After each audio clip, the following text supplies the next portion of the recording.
बाबा जी और हुजूर जी की प्यारी सात संगत जी, आप सभी को प्यार भरी राधा स्वामी जी संगत जी, आप सभी से एक विनती है। अगर चैनल पर नए हैं तो कृपया चैनल सदगुरु RSSB 0.1 को सब्सक्राइब कर लीजिए और कमेंट में राधा स्वामी जी जरूर लिख दीजिए और साथ साथ अपने शहर का नाम भी जरूर लिखिए। संगत जी स्क्रीन पर आप जो तस्वीर देख रहे हैं उसको आप भी पहचान ही गए होंगे। इसका नाम था नैन्सी ग्रेवाल। उम्र थी 45 साल। अभी कुछ ही दिन पहले की बात है जी, जब इस महिला ने अपनी कार में बैठकर एक वीडियो रिकॉर्ड किया था और बाबा जी के बारे में बहुत ही अपशब्द बोले थे। ऐसे शब्दों का इस्तेमाल किया था कि मैं यहां सुनवा भी नहीं सकती जी। लेकिन ज्यादातर संगत ने उस वीडियो को किसी ना किसी चैनल या किसी दूसरे सोशल मीडिया प्लेटफॉर्म पर जरूर सुन ही लिया होगा। ये महिला कनाडा में रहती थी। जी हाँ, मैं यहाँ इसीलिए ती शब्द का इस्तेमाल कर रही हूँ क्योंकि ये महिला अब इस दुनिया में नहीं है। कनाडा में पुलिस को इसकी बॉडी इसी के घर से मिली है जी। किसी ने कल रात को इस महिला को मारकर इसी के घर में फेंक दिया था जी, और अब पुलिस को इसकी बॉडी मिली है। इस वीडियो को बनाने का मेरा उद्देश्य सिर्फ इतना है जी कि संगत भी जान सके अब यह महिला नहीं रही, क्योंकि कुछ दिन पहले आए इसके वीडियो को देखकर संगत बहुत ज्यादा परेशान और क्रोधित हुई थी जी। और इसी तरह के विवादित वीडियो यह महिला अक्सर अलग अलग लोगों और समुदाय के लिए भी पोस्ट करती थी। संगत जी, सोशल मीडिया पर जल्दी फेमस होना है तो लोग अक्सर शॉर्टकट अपना लेते हैं और महान संतों तक के बारे में विवादित बातें बोल देते हैं, जिससे कि लोगों की नज़र में उनका चेहरा जल्दी आ जाए और वो जल्दी फेमस हो जाए। जब एक इंसान इस तरह के अपशब्द संतों के लिए बोलता है तो संतों को कोई फर्क नहीं पड़ता, बल्कि संत महात्मा तो अपनी संगत को हमेशा यही समझाते हैं कि जो गलत बोल रहा है उसको बोलने दो, हमें पलटकर जवाब नहीं देना है। लेकिन नसी ग्रेवाल जैसी मानसिकता वाले लोग सिर्फ संतों को ही नहीं बल्कि समाज की दूसरी फेमस पर्सनालिटी को भी निशाना बनाते हैं जी। अपने वीडियो के चलते इस महिला ने ना जाने कितने लोगों से दुश्मनी ले रखी होगी। ये तो सिर्फ मालिक ही जानता है। इसके साथ जो कुछ भी हुआ वो सही हुआ या गलत, आप कमेंट करके जरूर बताइए जी। लेकिन संगत जी, बड़े बड़े संत एक बात अक्सर कहते हैं, ये जो हमारी जुबान है ये कोई मामूली चीज नहीं होती जी। हमारी जुबान में के दम पर हम किसी को भी जीत सकते हैं और इसी जुबान के चलते किसी से भी दुश्मनी बोल ले सकते हैं। मीठे बोल बोलेंगे तो सामने वाला अगर गुस्से में भी हुआ तो हमारे मीठे बोल से आधा गुस्सा तो उसको उसी टाइम खत्म हो जाएगा। और अगर कड़वे बोल बोलेंगे तो फिर न जाने किस किस का दिल दुखाएंगे और कब किसकी हाय हमें ले डूबेगी ये हम भी नहीं जानते जी। नसी ग्रेवाल के कड़वे बोल ही उसको इस अंजाम तक ले गए। ना जाने इस महिला ने अपने कड़वे और बुरे शब्दों से कितनों के दिल दुखाए होंगे और कितनों ने इसको हाय दी होगी जी। हम क्योंकि बाबा जी की संगत है इसीलिए इस बात का समर्थन कभी नहीं कर सकते कि ऐसे बोल बोलने वाले के साथ ऐसा ही होना चाहिए। हमें तो मालिक की रजा में रहना है जी, क्योंकि हमारे बोल देने या ना बोल देने से मालिक उसके कर्मों का फल तो रोक नहीं देगा। मालिक तो सब कुछ देख ही रहा है जी, और कर्म के हिसाब से फल भी जरूर देगा। संगत जी, जब हम किसी के मरने की खबर सुनते हैं तो अक्सर बहुत दुख होता है जी। भले ही मरने वाला हमारा कुछ भी ना लगता हो, लेकिन फिर भी सुनकर दुख होता है जी। लेकिन कुछ संगत ने मुझे आज बताया कि आज पहली बार इसके मरने पर हमें कोई दुख नहीं हुआ। लेकिन संगत जी, यहीं पर हमें रुककर अपने मन को भी देखना चाहिए। संत महापुरुष अक्सर कहते हैं कि किसी के कर्म चाहे जैसे भी हो, लेकिन एक सच्चे साधक के दिल में नफरत नहीं होनी चाहिए। हो सकता है उस इंसान ने गलत बोला हो सकता है उसने बहुत लोगों का दिल दुखाया हो, लेकिन जब किसी की जीवन लीला समाप्त हो जाती है तो वहां से एक नई सच्चाई सामने आ जाती है, और वो सच्चाई है कर्म का हिसाब। इस दुनिया में जो भी आया है उसे एक ना एक दिन जाना ही है। किसी का आज नंबर है, किसी का कल नंबर आएगा। संगत जी, ये संसार एक सराय की तरह है। हम सब यहाँ कुछ समय के मेहमान हैं, लेकिन जब हम इस दुनिया से जाते हैं तो हमारे साथ क्या जाता है? ना धन जाता है, ना शोहरत जाती है, ना सोशल मीडिया की फेम जाती है। अगर कुछ साथ जाता है तो वो है हमारे कर्म और हमारे बोल, और हमारे जाने के बाद हमारे पीछे रह जाता है हमारी यादें। इसीलिए हमें ऐसा कोई काम नहीं करना है कि हमारे जाने के बाद दुनिया हमारे बारे में ये कहे कि अच्छा हुआ जो चला गया। यही बात संत महापुरुष बार बार समझाते हैं, क्योंकि इंसान के बोल उसकी पहचान बन जाते हैं।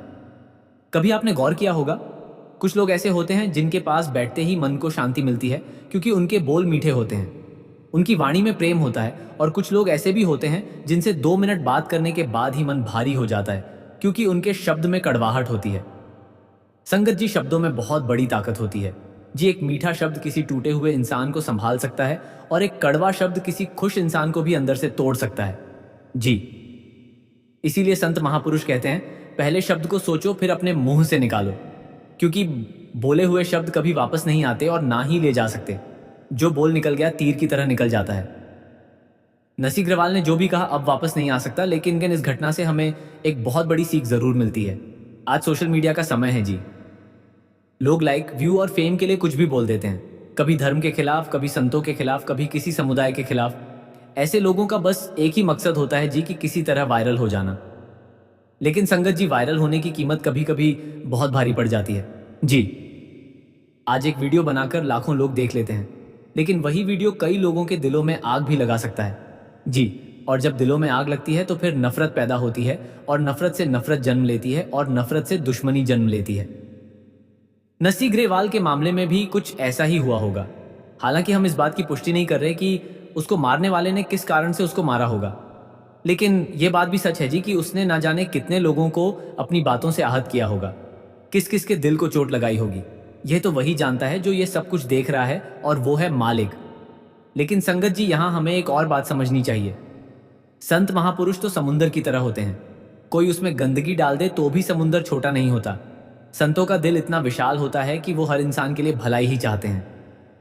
बाबा जयमल सिंह जी के टाइम में से एक सत्संगी ने बाबा जी को कहा था कि बाबा जी, फलाना आदमी आपके बारे में बहुत ही गलत बोलता है और मुझसे ये सब नहीं देखा जाता, मुझसे सहा नहीं जाता।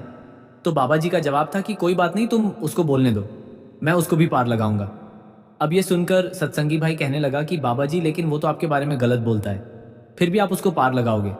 तो बाबा जी ने जवाब दिया कि गलत बोलता है तो इसका मतलब वह मुझे याद करता है, और जो मुझे याद करेगा उसको मैं पार लगाऊंगा। संगत जी, इस बात का मतलब साफ है कि संतों के दिलों में कभी किसी के लिए बैर या ईर्ष्या नहीं होती जी। भले ही कोई संत को गलत भी बोले, लेकिन संगत जी, जब अपने गुरु के बारे में किसी के मुंह से गलत सुनती है तो अक्सर उससे बहस करने लगते हैं, क्योंकि हम साधारण इंसान हैं, हमारी सोच संतों जैसी नहीं होती।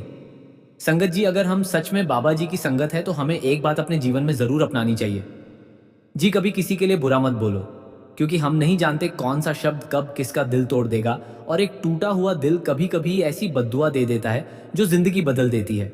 संत महापुरुष इसीलिए कहते हैं, किसी का दिल मत दुखाओ। अगर किसी की मदद नहीं कर सकते तो कम से कम उसका दिल तो मत दुखाओ, क्योंकि इंसान की बद्दुआ बहुत भारी होती है। संगत जी, आज इस घटना को सुनकर हमें दुख हो या ना हो, लेकिन इससे हमें एक सीख जरूर लेनी चाहिए जी, और वो सीख है अपनी जुबान को संभालना। अगर हमारे शब्द मीठे होंगे तो हमारा जीवन भी मीठा होगा, अगर हमारे शब्द कड़वे होंगे तो जीवन में कड़वाहट ही आएगी। आज दुनिया में बहुत लोग फेम के पीछे भाग रहे हैं, लेकिन संत महापुरुष कहते हैं, फेम मत ढूंढो, नेकी ढूंढो।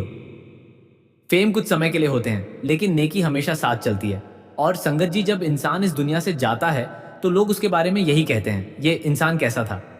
कोई कहता है बहुत अच्छा था, और कोई कहता है बहुत नेक था। लेकिन अगर किसी के बारे में लोग कहे कि उसकी जुबान बहुत कड़वी थी, तो समझ लीजिए उस इंसान ने अपनी जिंदगी की सबसे बड़ी दौलत खो दी जी।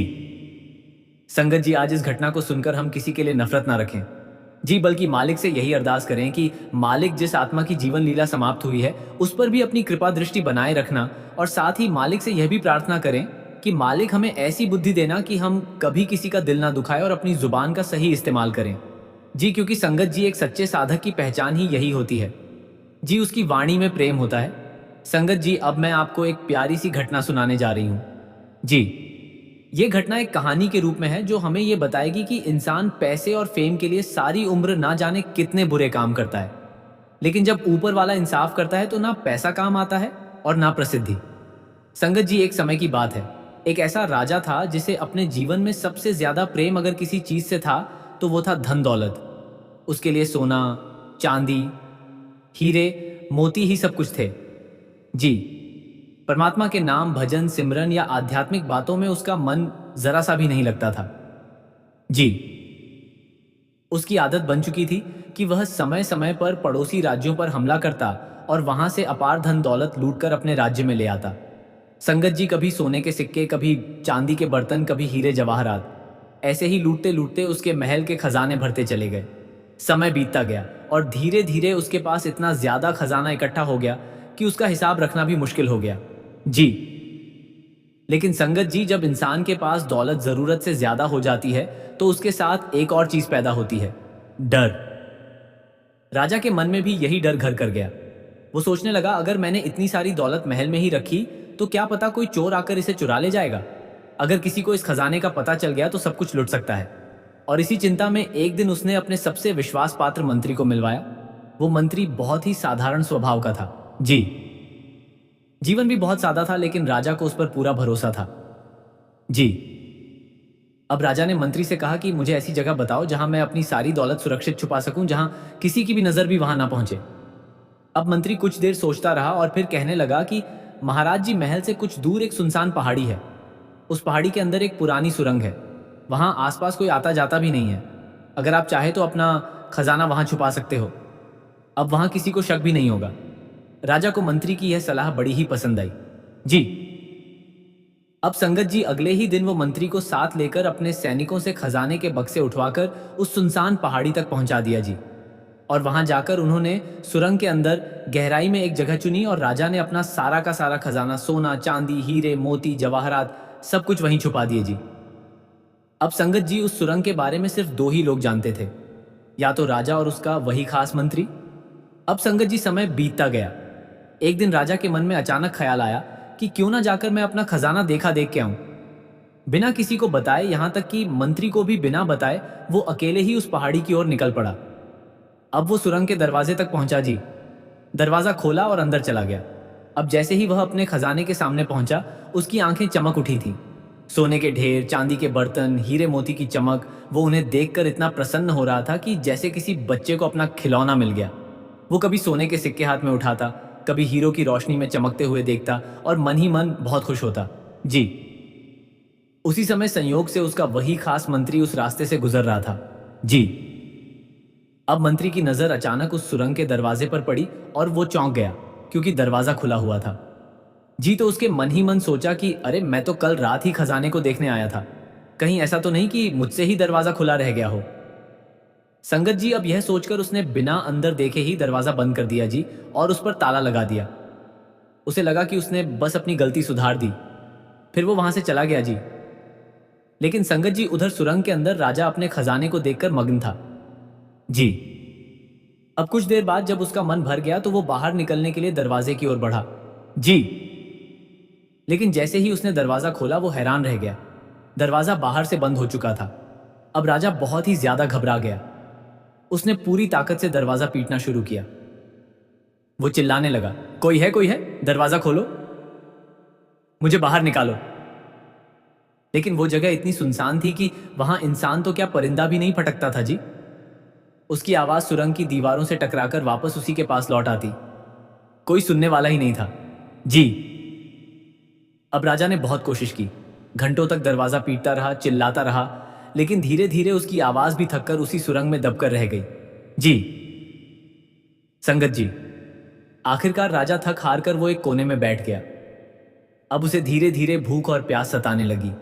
कुछ समय तक तो उसने खुद को संभाले रखा, लेकिन जब भूख और प्यास असहनीय हो गई तो उसका धैर्य भी टूटने लगा। जी, वो घबराहट में पागलों जैसा व्यवहार करने लगा। इसी हालत में वो अपने खजाने के ढेर के पास गया। चारों तरफ सोना चांदी हीरे मोती और जवाहरात बिखरे पड़े थे। लेकिन उस समय उसे ऐसा महसूस हुआ कि मानो यह सब चीजें उससे कह रही है कि ए राजा, ये देख, तेरी सारी उम्र की कमाई तेरे सामने पड़ी है।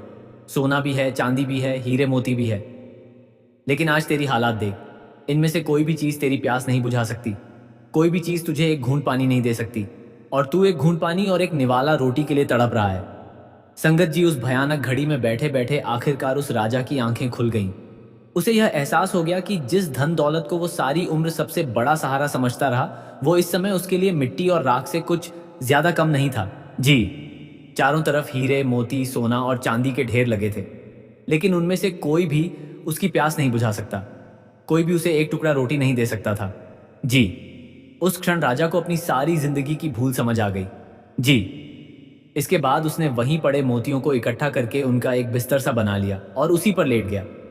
फिर पास पड़े एक नुकीले पत्थर को उठाया जी। अब संगत जी, उस पत्थर से उसने अपनी उंगली पर घाव किया ताकि खून निकल आए। जब उसकी उंगली से खून बहने लगा तो उसने उसी खून को स्याही बनाकर सुरंग की दीवार पर अपने जीवन का आखिरी संदेश लिखना शुरू किया। जी, संगत जी, उधर दूसरी ओर राज्य में हाहाकार मचा हुआ था। राजा अचानक लापता हो गया था। मंत्री, सैनिक और पूरे राज्य के लोग उसे ढूंढने में लगे हुए थे। राज्य का ऐसा कोई कोना नहीं छोड़ा गया था जहां राजा की तलाश ना की गई हो। जंगलों में खोजा गया, रास्तों पर खोजा गया, महल के आसपास खोजा गया, लेकिन राजा का कहीं कोई पता नहीं चल रहा था। जी। काफी समय बाद अचानक उस खास मंत्री के मन में एक विचार आया। उसे उस सुनसान पहाड़ी वाली सुरंग की याद आई जी, जहां खजाना छुपा छुपाया गया था। मंत्री तुरंत वहां पहुंचा और जब उसने सुरंग का ताला खोला और अंदर गया तो उसके होश ही उड़ गए। जी। अंदर का दृश्य बेहद दर्दनाक था। जी।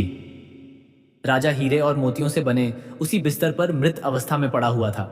उसका शरीर निर्जीव हो चुका था और उसकी लाश को चूहे और कीड़े कुतर रहे थे। जी। मंत्री की नजर सामने सुरंग की दीवार पर पड़ी, जहां खून से कुछ शब्द लिखे हुए थे। वो संदेश राजा का आखिरी सच था। जी। उसमें लिखा था कि मेरे पास दुनिया के सबसे कीमती हीरे, मोती और अपार धन दौलत थी, लेकिन आज यह सब मिलकर भी मुझे एक घूंट पानी और एक निवाला रोटी तक नहीं दे सकी। संगत जी, इस घटना से हमें बहुत बड़ी सीख मिलती है। जी। दुनिया की कितनी भी दौलत क्यों ना इकट्ठी कर ली जाए, वो अंत समय में हमारे किसी काम नहीं आनी। जी। इसीलिए हमारे सदगुरु महाराज बाबा जी हमेशा हमें समझाते हैं कि अगर कुछ इकट्ठा करना ही है तो परमात्मा के नाम की दौलत इकट्ठी कर लो, क्योंकि यही वो दौलत है जो इस लोक में भी साथ देती है और उस लोक में भी काम आती है। जी, बाकी सारी दुनिया की चीज़ें यहीं की यहीं धरी रह जाएगी। संगत जी, आज हम जिस सत्संग पर चर्चा कर रहे हैं वो बहुत ही गहरा और रहस्यमयी है। जब हम सिमरन के लिए बैठते हैं ना, तो ये सवाल मन में आता ही है कि अंदर कौन सी आवाज़ें हैं। बिल्कुल आता है। हाँ। तो आज का ये पूरा विषय इन्हीं 5 शब्दों, उनके गुप्त स्थानों और उनके अर्थ के इर्द गिर्द घूमता है। हम जानेंगे कि जब हम सिमरन करते हैं तो ये अलग अलग शब्द कैसे सुनाई देते हैं। इसकी एक बहुत ही विशेष जानकारी आज के सत्संग में दी गई है। सही कहा आपने, और इस चर्चा में शामिल होते हुए मैं स्पष्ट करना चाहूंगी कि इस सत्संग का उद्देश्य सिर्फ आपको कोई जानकारी देना नहीं है। हम बल्कि उस आत्मा से परमात्मा के सफर को गहराई से समझना है, जिसे हमारे अर्षि मुनियों और साधु संतों ने बहुत ही बारीकी से देखा और समझाया है। ये कोई आम चर्चा नहीं है, बिल्कुल नहीं है। और सत्संग का हवाला देते हुए ना, एक बात जो सबसे पहले ध्यान खींचती है वो ये है कि कैसे अलग अलग संतों ने इन 5 शब्दों में से अपनी अपनी तरह से कुछ विशेष शब्दों पर जोर दिया है। सबने एक ही बात नहीं कही। हाँ, ये एक बहुत ही रोचक पहलू है। जैसे अगर हम एक विशेष उदाहरण लें, हम गुरु गोरखनाथ जी का जिक्र आता है इसमें। जी, महान योगी। हाँ, तो उन्होंने मुख्य रूप से 2 शब्दों का सबसे ज्यादा जाप किया, ज्योति निरंजन और अलख निरंजन। उनका पूरा ध्यान बस इन्हीं पर था। बिल्कुल। और वहीं दूसरी तरफ एक और उदाहरण हम देखते हैं, संत रविदास जी का जिक्र होता है। हम जिन्होंने सोहंग जाप को अत्यधिक महत्व दिया, जो कि इन्हीं 5 शब्दों में से एक है। तो संगत जी के मन में यह आ सकता है कि ऐसा क्यों? ये एक बहुत ही स्वाभाविक सी उलझन है, पर अगर हम इसका विश्लेषण करें तो पाएंगे कि कैसे अलग अलग संतों ने अपनी निजी अनुभव के आधार पर अलग अलग शब्दों का बखान किया है। उनकी अपनी आध्यात्मिक अवस्था के अनुसार जी गुरु गोरखनाथ जी का जो मार्ग था वो उस निरंजन और प्रकाश के तत्व पर बहुत केंद्रित था। वहीं संत रविदास जी का जो भक्ति और एकाकार होने का भाव था वह सोहंग की ध्वनि से मेल खाता था। समझ गया। लेकिन इसके साथ ही हमें यह भी ध्यान रखना चाहिए कि कुछ पूर्ण संतों ने अपनी वाणियों में पूरे 5 नामों का भी एक साथ वर्णन किया है, ताकि आगे चलने वालों को पूरे रास्ते का नक्शा मिल सके। चलिए इस रहस्य को थोड़ा खोलते हैं, क्योंकि यहाँ एक बहुत ही दिलचस्प सवाल उठता है। हाँ, बताइए। हम हमेशा सुनते हैं कि जब ये पूरा ब्रह्मांड, ये पूरी सृष्टि केवल एक शब्द से बनी है, तो फिर ये 5 शब्द कैसे हो गए? 1 से 5 कैसे बन गए? ये सवाल वास्तव में इस पूरी रचना के विज्ञान की चाबी है। सत्संग में दी गई इस जटिल प्रक्रिया को हम बहुत ही सरलता से समझ सकते हैं। जी देखिए, जो सबसे ऊपर है वो परम पुरुष का, वो एक शब्द है, वही मूल है। हम परम पुरुष हाँ, लेकिन रचना सीधा वहां से इस भौतिक रूप में नहीं आ गई। उस एक शब्द के नीचे 16 और शब्द हैं, या आप कह सकते हैं 16 शक्तियां हैं।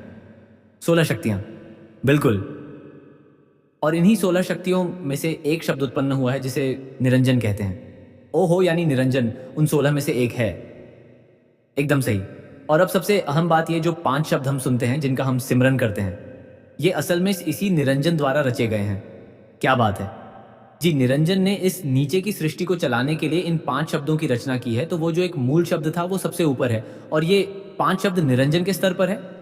ये तो बहुत ही चौंकाने वाला तथ्य है संगत जी। हमने जिन्हें अंतिम मान लिया था वो निरंजन के रचे हुए हैं। अब अगर निरंजन ने ये 5 शब्द रचे हैं तो वो किन स्थानों पर गूंजते हैं? ये सफर का अगला हिस्सा है।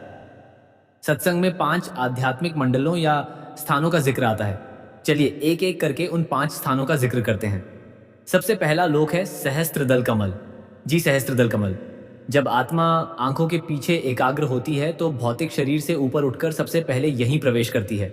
यहाँ जो शब्द गूंजता है वो निरंजन का पहला शब्द है और इसे सहस्त्रदल कमल इसलिए कहते हैं क्योंकि ये 1000 पंखुड़ियों वाले कमल की तरह प्रकाशमान है। हाँ बिल्कुल, यहाँ की ध्वनि और प्रकाश आत्मा को एक अनोखी शांति देते हैं। लेकिन ये तो बस शुरुआत है, सफर यहाँ रुकता नहीं है। इसके बाद दूसरा मुकाम आता है त्रिकुटी, जिसे सत्संग में ब्रह्मलोक भी कहा गया है। त्रिकुटी का अनुभव पहले से बहुत अलग है। इसे ब्रह्मलोक इसलिए कहा जाता है क्योंकि यह ब्रह्मांडीय मन का यानी यूनिवर्सल माइंड का घर है। यहाँ जो शब्द गूंजता है वह बादलों की भारी गर्जना जैसा होता है। आत्मा यहाँ अपने कई कर्मों के आवरण उतारती है और जब आत्मा त्रिकुटी को पार कर लेती है तो वह धर्म द्वार से होते हुए रास्ता तय करती है। यह धर्म द्वार एक बहुत ही महत्वपूर्ण सीमा है। सही कहा। इस द्वार से होते हुए वह तीसरे स्थान तक जाती है जिसे दशम द्वार या पारब्रह्म कहा जाता है। पार त्रिकुटी तक आत्मा के साथ मन जुड़ा रहता है, लेकिन दशम द्वार में प्रवेश करने का मतलब है मन और माया के जाल से पूरी तरह आजादी। मतलब आत्मा यहाँ बिल्कुल शुद्ध हो जाती है। जी, दशम द्वार में आकर आत्मा अपने असली निर्मल रूप में आ जाती है। यहाँ गूंजने वाला शब्द इतना मनमोहक होता है कि आत्मा का आगे जाने का मन ही नहीं करता, लेकिन पूर्ण संत उसे वहां भी नहीं रुकने देते। दशम द्वार में प्रवेश और उसे पार करने के बाद अगला मुकाम आता है भंवर गुफा। यह चौथा स्थान है। भंवर गुफा की ऊर्जा बहुत ही तीव्र होती है। यहाँ आत्मा को एक भंवर की तरह घूमती हुई ऊर्जा का एहसास होता है और यहीं पर वो सोहंग शब्द गूंजता है जिसका जिक्र संत रविदास जी ने किया था। बिल्कुल सही पकड़ा आपने। यह वो मुकाम है जहां आत्मा यह महसूस करती है कि वह मैं हूं। यहाँ की ध्वनि आत्मा को अंतिम सत्य की ओर बहुत तेजी से खींचती है। और फिर इन 4 मुकामों को पार करने के बाद आता है 5वां स्थान, जिसे हम सतलोक कहते हैं, जिसे 5वां स्थान या 5वां शब्द कहा जाता है। जी, यहाँ आत्मा अपने उस 5वें शब्द में लीन हो जाती है। लेकिन यहाँ संगत जी का ध्यान इस तरफ आकर्षित करना बहुत जरूरी है। किस तरफ? आपने गौर किया कि जैसे जैसे हम एक स्थान से दूसरे स्थान पर पहुंचते हैं, हर मुकाम की एक अलग आवाज या शब्द सुनाई देता है। हाँ, सहजदल में घंटी की आवाज, त्रिकुटी में गर्जना, आगे बांसुरी और भंवर गुफा में सोहंग। बिल्कुल। अगर तत्व एक ही है, ऊर्जा एक ही है, तो फिर हर लोक में आवाज बदल क्यों रही है? यह एक बहुत ही लाजवाब सवाल है और सत्संग में इसे समझाने के लिए पानी का एक बहुत ही शानदार उदाहरण दिया गया है। जी, वो उदाहरण बहुत ही सटीक है। मैं संगत जी के साथ वो साझा करता हूँ। देखिए, पानी तो आखिर पानी ही है, उसका मूल रूप नहीं बदलता। लेकिन जब बारिश का पानी आसमान से पत्तों पर गिरता है तो उसकी आवाज अलग होती है, एक हल्की सी टिप टिप की आवाज। सही कहा। फिर जब उसी पानी की धारा किसी ऊंचे झरने से पहाड़ों पर गिरती है तो एक भारी गर्जना, एक अलग ही संगीत सुनाई देता है, बिल्कुल अलग आवाज। और वही पानी जब शांत होकर नदी का रूप ले लेता है और मैदानी इलाकों में बहता है तो उसकी कलकल की आवाज बिल्कुल भिन्न होती है। पानी एक ही है पर जगह के हिसाब से आवाज बदल गई। अगर हम इसे बड़ी तस्वीर से जोड़ें तो अध्यात्म का यह गहरा विज्ञान हमें समझ आने लगता है। कैसे? ठीक इसी तरह जो ब्रह्मांडीय ध्वनि है वह मूल रूप से एक ही है, लेकिन जब हमारी चेतना इन अलग अलग आध्यात्मिक जगहों यानी लोकों पर पहुंचती है तो उस एक ही तत्व की आवाज हर मुकाम के वातावरण के अनुसार बदल जाती है। क्या बात है! त्रिकुटी का घनत्व अलग है तो वहां गर्जना होती है, भंवर गुफा की ऊर्जा अलग है तो वहां बांसुरी जैसी मधुर ध्वनि होती है। वह एक ही तत्व की आवाज हर मुकाम पर अलग अलग तरह से सुनाई देती है। यह पानी का उदाहरण सच में दिमाग एकदम खोल देता है। इससे यह साफ हो जाता है कि शब्द एक ही है, बस हमारे सुनने का स्थान बदल रहा है। जी, लेकिन अब संगत जी, हम सत्संग के उस हिस्से पर आ गए हैं जो शायद सबसे चौंकाने वाला है। एक ऐसा खुलासा जो हमारी पूरी सोच को पलट सकता है। यह इस चर्चा का सबसे महत्वपूर्ण मोड़ है, जिसे हम इतने लंबे समय से 5वां शब्द या सतलोक कहते आ रहे हैं। सत्संग के अनुसार वो असल में असली सतलोक है ही नहीं। यह बात पहली बार सुनने में बहुत अजीब लग सकती है, लेकिन यही इस सत्संग का सबसे बड़ा सत्य है। पर ऐसा कैसे हो सकता है? हमने तो हमेशा यही सुना है कि 5वां मुकाम सतलोक है। याद कीजिए, हमने शुरुआत में सृष्टि की रचना के बारे में क्या बात की थी कि परम पुरुष से 16 शक्तियां आईं और उनमें से एक निरंजन था। बिल्कुल, और निरंजन ने ही ये 5 शब्द बनाए हैं। हाँ, तो इसका सीधा सा अर्थ ये है कि ये जो 5 शब्द और 5 लोक हैं, ये हद निरंजन तक ही है। ये वास्तव में निरंजन लोक है, क्योंकि निरंजन ने ही यह 5 शब्द बनाए हैं। इसलिए इन शब्दों की पहुंच सिर्फ निरंजन के साम्राज्य की आखिरी सीमा तक ही हो सकती है। बाप रे, ये तो बहुत ही गहरी बात है।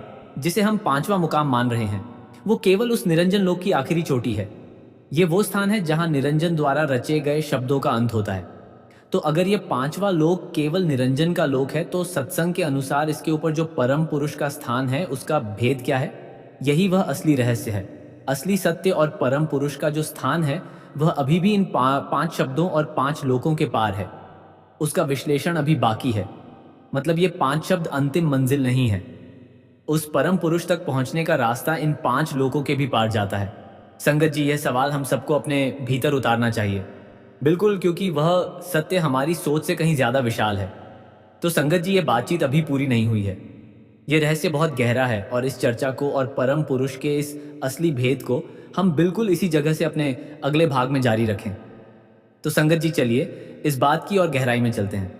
हम सत्संग के इस चरण में साधना, 9 द्वार और उस आंतरिक शब्द का जो वर्णन चल रहा है वो सच में बहुत ही अद्भुत है, बहुत ही गहरा है।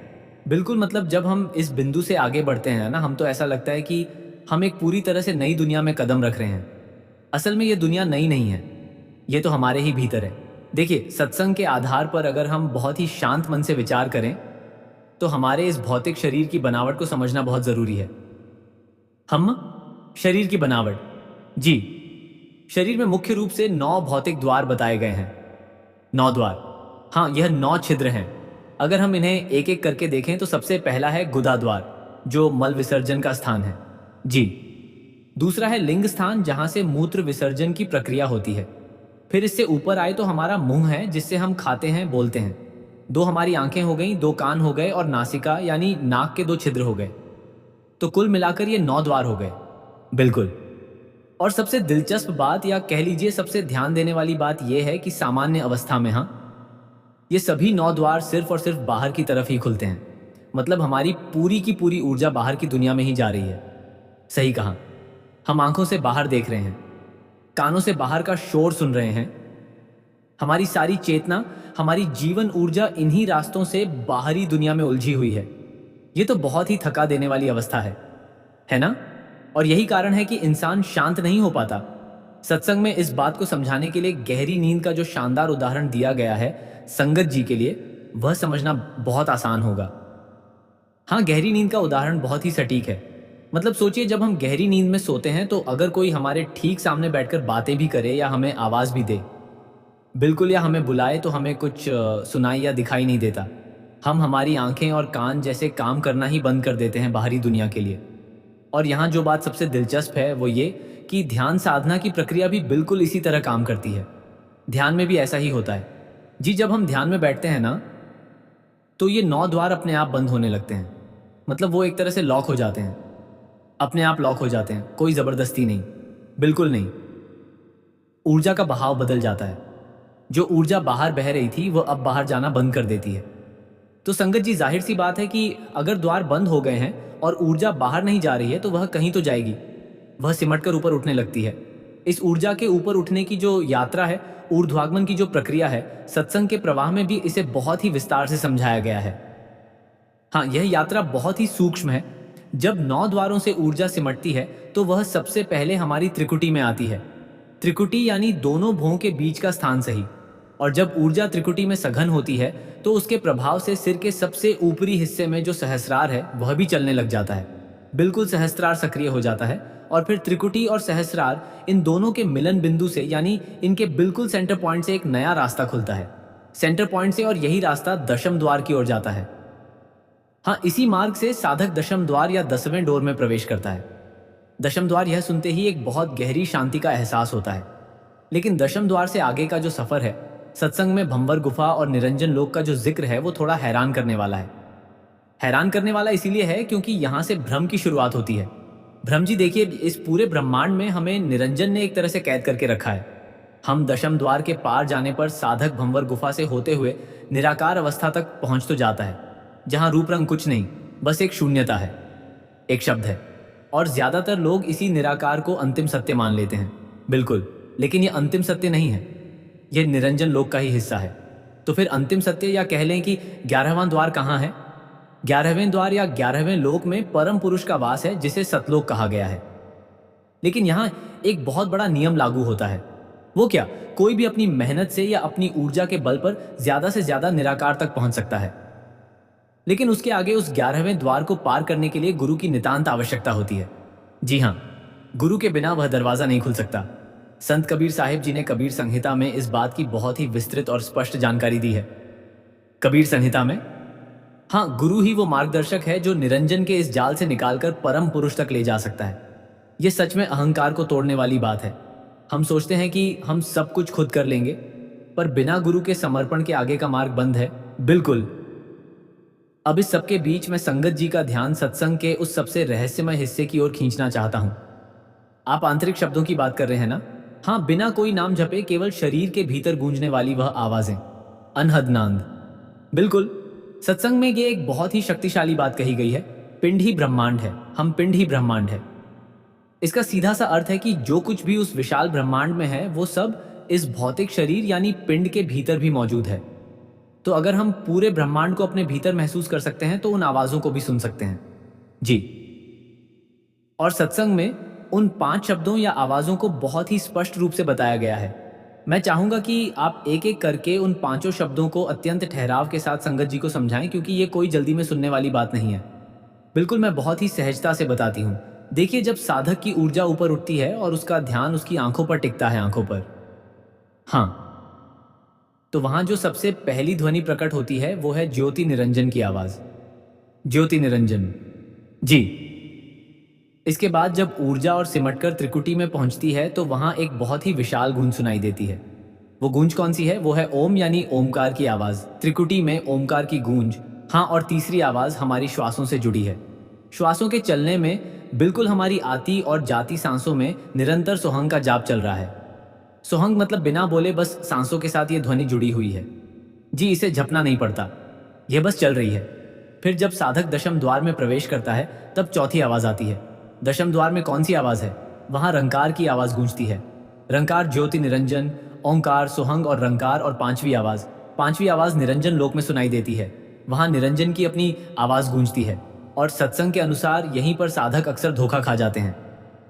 हाँ, क्योंकि ये आवाज सतनाम जैसी प्रतीत हो सकती है, लेकिन वो असल में निरंजन ही है। तभी तो गुरु की जरूरत है, ताकि वह बता सकें कि यह सतनाम नहीं, निरंजन है। बिल्कुल सही। इन सब बातों को सुनकर एक बात जो सबसे ज्यादा उभर कर आती है वो है झपने के बजाय सुनने का महत्व। संत कबीर जी का यही तो सबसे बड़ा संदेश है। हाँ, हम सारी उम्र मुंह से नाम जपने में लगा देते हैं, जबकि कबीर जी कहते हैं कि इन नामों को मुंह से जपने की कोई जरूरत नहीं है, क्योंकि वह तो पहले से ही हमारे भीतर गूंज रहे हैं। बिल्कुल, उन्हें सिर्फ भीतर सुनना है, और इन 5 शब्दों को सुनते सुनते ही साधक पूरे ब्रह्मांड और निराकार को जान पाता है। और यही वो रास्ता है जो गुरु की कृपा से उसे 11वें द्वार यानी सतलोक तक ले जाता है। जी, सुनना ही असली साधना है। तो संगत जी, चर्चा को समेटते हुए यह ज्ञान हमारे साधारण जीवन के लिए बहुत व्यवहारिक है। हमें बस थोड़ा रुक कर अपने भीतर की उस आवाज पर ध्यान देना है। इसी बात पे मैं संगत जी के लिए एक बहुत ही गहरा प्रश्न छोड़ना चाहूंगी। जी बिल्कुल, जरा एकांत में विचार कीजिएगा। अगर संपूर्ण ब्रह्मांड का ज्ञान और वो सभी दिव्य ध्वनियां हमारे इस भौतिक शरीर, इस पिंड के भीतर ही गूंज रही हैं, तो क्या हमारी सबसे बड़ी आध्यात्मिक चुनौती बाहर किसी सत्य को खोजना है, या फिर अपने ही जीवन के शोर को शांत करके उस गूंज को सुनने की कला सीखना है? बहुत ही सुंदर और विचारोत्तेजक बात है यह। कृपया वीडियो को ज्यादा से ज्यादा लाइक करें, शेयर करें और कमेंट करें, और अगर आप नए आए हैं तो हमारे चैनल को सब्सक्राइब करना ना भूलें। राधा स्वामी जी, राधा स्वामी जी।